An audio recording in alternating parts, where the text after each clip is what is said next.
Imana yavuganye nanjye ngo nkubwire ngo akazitiro umaze iminsi uzitiwemo k'abadayimoni, Imana igiye kukagukuramo, Imana igiye kuguhereza icyerekezo. Nari mvuze ngo akira icyerekezo uhawe n'Imana. Imana igiye kuguhereza icyerekezo, Imana igiye kugukura mu bihe by'umubabaro, Imana igiye kugukura mu bihe by'amarira, Imana igiye kugukura mu bihe byo gusuzugurwa. Uwo musozi wasebeyeho, ndagira nkubwire ngo ni nawo musozi Imana igiye kugutabariraho. Nyemerera mbere yuko sengana nawe ngutumire mu giterane kizaba Kenya tariki 25 z'ukwezi kwa 11, kizabera ahantu bita Kayore Nyamavira. Ndagutumiye uzaza muri icyo giterane. Ni igiterane kizaba cyuzuye umwuka wera, abantu bazabohoka, abantu bazabona Imana. Ndagutumiye muri iki giterane kizaba tariki 25 z'ukwezi kwa 11, kizabera Kenya Nairobi. Mwene data, niba ufite umuntu uri Kenya ukaba ufite umuntu uri Nairobi, ndakwinginze mutumire tuzasengana Imana, abantu bazakira indwara. Ntabwo Imana yampagurutsa mu Rwanda ngo nze Kenya nta mpamba Imana impaye ihagije. Ndabizi tuzagirana ibihe byiza byo gusenga, ndabizi abantu bazabohoka, abantu bazakira indwara. Niba ufite umuntu urwaye uzamuzane, niba ufite umuntu wasengeye icyifuzo kikanga uzamuzane dusenga Imana. Iryo torero gitwa Shama World Ministries, hanyuma riyobowe n'umushumba witwa Martha. Icyo giterane kizaba tariki 25 z'ukwezi kwa 11 muri uku kwezi turimo. Kizamara iminsi 7, kizatangira kuri 25, azaba ari kuwa kabiri tugisoze ku cyumweru. Uwo munsi wo kuwa kabiri ni umunsi wo kwirigwamo, ni umunsi wo kwirirwa dusenga. Uzaze dusenga Imana, uzabona imirimo y'Imana. Icyo giterane kizabera ahantu bita Kayore Nyamavira behind Masimba stage. Kizabera Kayore Nyamavira behind Masimba stage. Icyo giterane kizaba kirimo imbaraga z'Imana. Nzaba mpari narasenze, tuzabona Imana, tuzabona abantu babohoka, tuzabona abantu bakira indwara, tuzabona abantu bagendererwa n'Imana. Hanyuma ushaka kuza muri icyo giterane wanyandikira kuri nimero yanjye nkaza kuyobora kuri WhatsApp ni 0788349941. Hanyuma nimero zindi za kuyobora uri muri Kenya ni 07 03 655 3 978. Izindi za kuyobora ni 0796 2144000. Ngo na mazero 3. Mana yavuganye nanjye ibintu bidasanzwe. Mwene data unkurikiranye, ndakira nkubwire ngo amarira urarurira Imana irayazi. Ibyo bihe bibi uri kunyuramo Imana irabizi. Aho uri gupfundikanya ukabona nta bushobozi, ukabona nta buryo, Imana irabizi. Ariko reka nkubwire ngo hari igitondo Imana igiye kugutabara, hari igitondo Imana igiye kugukuraho amarira, hari igitondo Imana igiye kugukuraho ikimwaro, hari igitondo Imana yanze agasuzuguro kabagusuzuguye. Iyo ndwara ndasenze mu izina Yesu Kristo, Imana yigukureho. Ibyo biguhekenya muri ayo maguru, ibyo bigendagenda muri ayo mavi, ibyo byafashe uwo mugongo wawe, ndategeka imbaraga z'Imana bikurekure mu izina Yesu Kristo. Ndategeka ubutwari bw'Imana, Imana igukureho igisuzuguriro, Imana igukureho amarira. Uwo mwambaro w'igisuzuguriro wambaye, Imana yiteguye kuwukwambura. Ndagutumiye muri iki giterane uzabona gukora kw'Imana. Hari igitangaza Imana yiteguye kugukorera. Imana yiteguye kugukuraho abarozi bagushize, Imana yiteguye kugukura mu mbaraga z'umwijima. Mwene data unkurikiranye, reka nkubwire, iki nicyo gihe Imana igiye kugutabara, iki nicyo gihe Imana igiye kuguhanagura amarira. Wageze kuri uwo musozi abantu baragusuzugura, dore ubayeho mu buzima busuzuguritse, ubayeho mu buzima bushaririye, warasenze biranga, uragerageza urakora ntibikunda, wibaza ukizira byarakuyobeye. Iyo ubonye amafaranga ntuyamarana kabiri nibwo ibibazo bihaguruka. Iyo udafite amafaranga abana ntibagwara, iyo udafite amafaranga ububayeho nta bibazo ufite, ariko iyo wayabonye nibwo ibigeragezo bihaguruka mu rugo rwawe. Ndashaka gusenya umwuka w'inyatsi ugendana muri ibyo biganza, ndashaka gusenya imbaraga z'abadayimoni. Hari umwuka waguteye igihe cyose ubayeho mu buzima bwo kwizengurukaho. Iyo ubonye amafaranga ntumenye uko agiye, uradeposa ntubona akazi, uhora urwaye, hari ibigenda mu maguru yawe, uwo mutwe w'uruhande rumwe. Ndagira ngo usengere wowe ufite ikibazo cy'ubugumba cyo kutabyara, wowe ufite diplome ubanye nayo imyaka myinshi, abadayimoni barakuvuze bavuga ko nawe uzagera, ufite imbaraga zigukurikirana za karande. Ndategeka karande ituma udatera imbere, karande ituma ituma utabyara, karande ituma iwanyu mupfa mukenyutse, buri karande yose ituma uhora mu buzima bubi ndayitegeka nikurekure mu izina rya Yesu. My sister, nini urambagizwa bikanga ni wowe, uracuruza ugahomba, waragerageje urashakisha n'ibikunda, aho uherereye hose wuriye indego uzi ngo bizavamo ariko byaranze, uri mu gihugu cy'amahanga rukurutwa n'uri mu Rwanda, wuriye indege uragenda uravuga ngo hari amahirwe yanjye agiye gusohora, ariko uyu munsi ibintu byose byaranze. Reka nkubwire ngo hari ukuboko kw'Imana, hari Imana itajya ruswa, hari Imana yiteguye kugutabara, hari Imana yiteguye kugukura muri ibyo bihe by'umubabaro, hari Imana yanze agasuzuguro k'abarozi. Iyo ngwari kurimo nayitegeka mu izina rya Yesu Kristo. Bibiliya iravuga ngo yemwe abarusha n'abaremerewe nimuze munsange n'abaruhura. Ndagira nkubwire ngo hari Imana. Ikigeragezo ni discipline, ikigeragezo ni discipline. Ntabwo gikangwa nuko wambaye baze, ntabwo nigikangwa nuko wambaye costume, ntabwo gikangwa nuko wambaye wisize makeup. Ikigeragezo aho kibera discipline, iyo cyaje kiragupima kikagushira ku karubanda kikakwanika. Ariko reka nkubwire, nyuma y'imbaraga zikugwanya hari imbaraga z'Imana, nyuma y'imbaraga z'abarozi hari imbaraga z'Imana, nyuma y'abakuvuga nabi hari imbaraga z'Imana. Hari abantu bafite perime y'umunwa bazi kubara inkuru, hari abantu bafite perime y'umunwa bashinzwe kubara inkuru ku buzima bwabo, ntibahomba, umunwa wabo barabunguye. Ariko reka nkubwire, icyo Imana yavuganye nawe izagisohoza.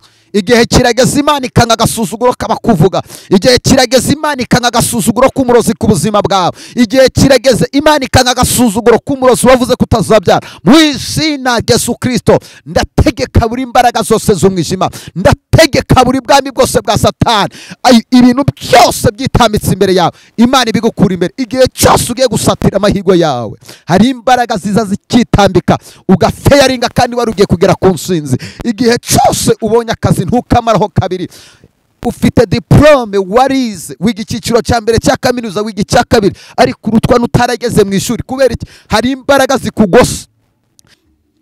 Biravuga ngo yubika umusozi utabimenye, ngo ikawubikana uburakari bwayo. Ndashimira Imana, Imana igiye gutungura uwo musozi wawe. Haraya kataya boshetes. Ndategeka iyo ngwara nikurekure, iyo diabete nikureke, uwo mutwe w'uruhande rumwe ndawusengeye, ibyo byafashe muri iyo nda ndabisengeye, ibyo bigendagenda muri iyo nda yawe. Dore inda yawe uhora urya igahora itumbye, niyo utariye ihora itumbye.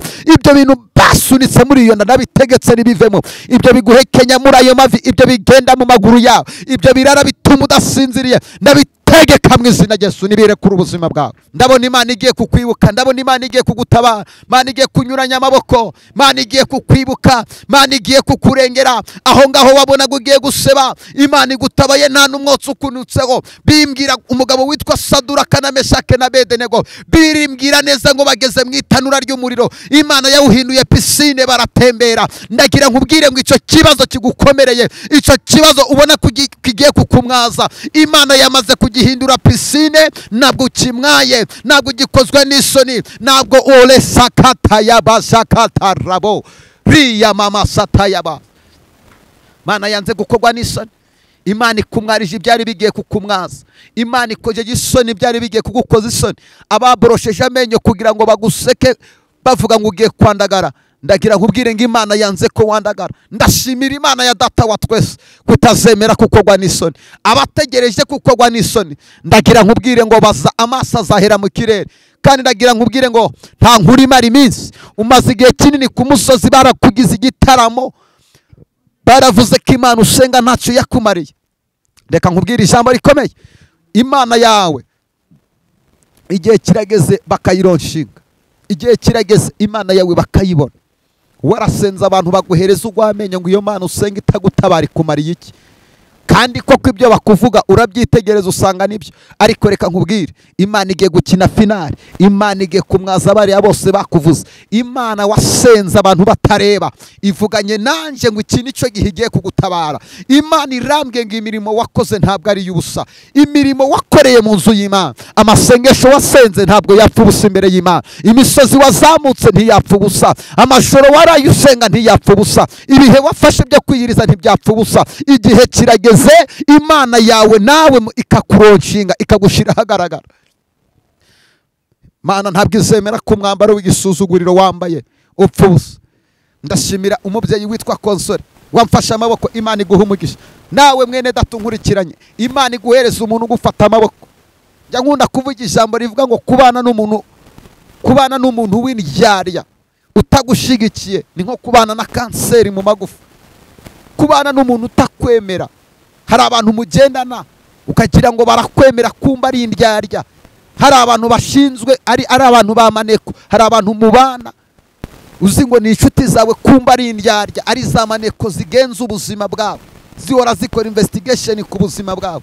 Ariko reka nkubwire, igihe kirageze nubwo bariya bafite perime yo kuba ari inkuru, Imana ikaba mwaza ku karubanda. Igihe kirageze isezerano ry'Imana rigashika. Kintu nshimira Imana, wasengeye aho batareba, Imana igiye kugutabarira aho wareba. Wasenze batabyemera bavuga ngo uri guta umutwe, igihe kirageze Imana yawe ikabereka ko ari Imana ishobora byose. Nta jambo Imana ivuga ngo rihere. Muri ibyo bihe bibi uri kunyuramo, aho ngaho uri gukabakabuka buri cyerekezo, ndagusengeye Imana iguha icyerekezo, Imana igukureho karande. Wari ufite umudayimoni, reka nkubwire impamvu udatera imbere, impamvu utagera ku nzozi zawe. Ufite umudayimoni utuma uhora uvunikira ubusa, ibintu byose ugerageje uvunikira ubusa.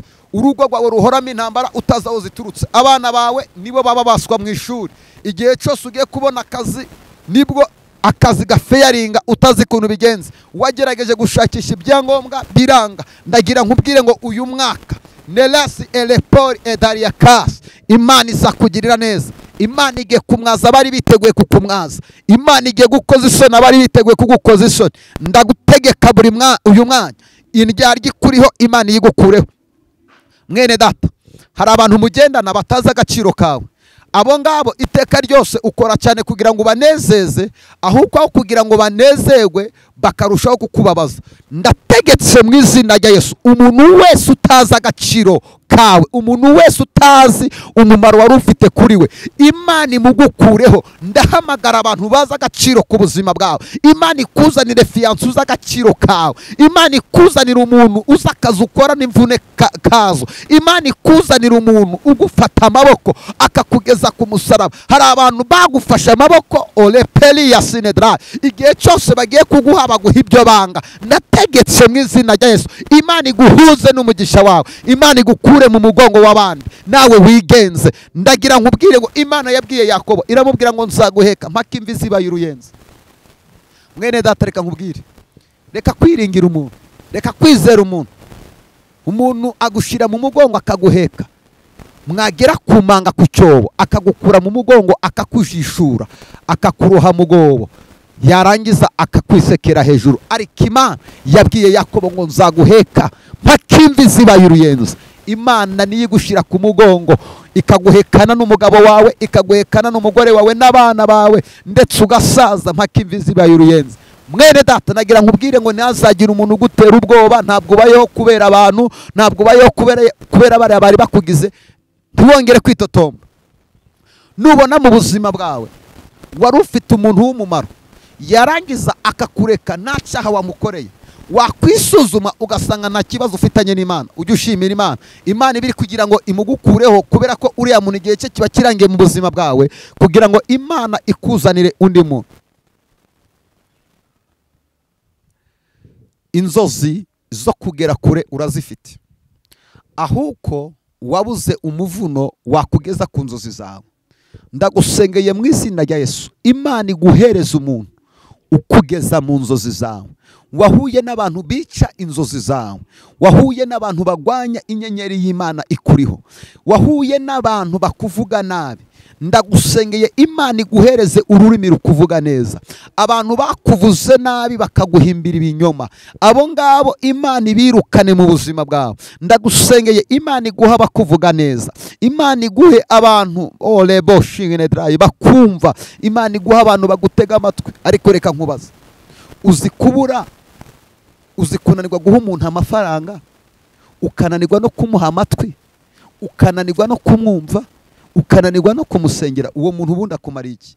Nta mafaranga yuzi, nta kugutega amatwi nibura ngo umubwire ibibazo ufite uruhuke, nta nashoboye no kugusengera. Umuntu wese utakumva, umuntu wese utaguhereza support ifatika, n'ubundi naca kumariye, Imana imugukureho. Mwene data, reka kwihoma ku bantu. Nuhora wihoma ku bantu uzahorana ibikomere. Senga Imana igufungurira ikirere cyo gukora ubona amafaranga. Bari bose wirirwa ushakisha ngo baze mu buzima bwawe bakakwirengagiza, Imana ni kublessinga bazizana. Imana iguha umugisha, Imana iguhereza icyerekezo, Imana ikurinde gutinda ku musozi udakeneweho, Imana ikurinde kuririra mu maso y'umwanzi wawe.